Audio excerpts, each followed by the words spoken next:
नमस्कार दोस्तों, अभी हाल में ही पहलगाम में आतंकवादियों ने एक बहुत बड़ी क्रूर घटना को अंजाम दिया जिसने मानवता को शर्मसार कर दिया है। जिसमें उन्होंने 28 मासूम लोगों की हत्या कर दी जो वहाँ पे पर्यटन के लिए गए थे और उस समय वहाँ पे घुड़सवारी कर रहे थे। उन लोगों से उनसे धर्म पूछ कर गोलियों की बौछार करके उनको मौत के घाट उतार दिया गया। और इस घटना को नज़रअंदाज करना भारत सरकार या सेना के लिए उचित नहीं है। और भारत सरकार ने इसकी घोषणा भी कर दी है, क्योंकि भारत ऐसे कायरतापूर्ण हमलों का जवाब बहुत कठोरता से देगा और सेना इस काम में जुटी हुई है। और हम कभी भी ऐसे आतंकवाद का समर्थन नहीं कर सकते। तो ये जो कविता है आज की, वो इसी पर आधारित है और भारतीय सेना को ही संबोधित की गई है। तो मैं आपको ये कविता सुनाने जा रहा हूँ। अपनी ही संतानों का लहू लगा है अब भारत माँ के माथे पर, तुम भी अब पलट कर वार करो। आतंकवाद रूपी इस राक्षस का अब तुम सब निश्चित ही समूल संहार करो।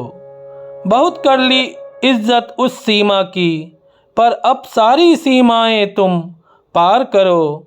धार्मिक उन्माद की इस क्रूरता का सीना गोलियों की बौछारों से तुम भी तार तार करो। निकल पड़ो बस अपने अपने ठिकानों से अब, ऐ भारत माँ के सैन्य वीरों उस सीमा को तुम पार करो। याद रखें इनकी आने वाली पुश्तें जिसको, ऐसा ही तुम भी उनका संहार करो। हिला दो जड़ों को भी उनकी, ऐसा ही प्रचंड तुम उन पर प्रहार करो। मिटा दो उस धरती को भी जिसमें इन्होंने उनको पाला है। दिखा दो दुनिया को ये अब कि अब उसका मानचित्र भी बदलने वाला है। ऐ भारत माँ के सैन्य वीरों, ऐसा ही तुम भी उनका संहार करो। ऐसा ही तुम भी उनका संहार करो। धन्यवाद।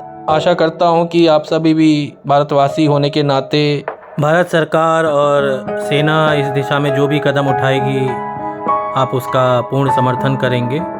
और सावधान रहें, सतर्क रहें, अपना ख्याल रखें, क्योंकि अभी हम सभी को बहुत सतर्क होने की आवश्यकता है और हम सबको अपने कर्तव्यों का निर्वहन करना चाहिए। आगे इस चैनल पे मैं अपनी और भी कविताएं पोस्ट करता रहूँगा और उन पे भी अपना समर्थन बनाए रखें। आपका दिन शुभ हो।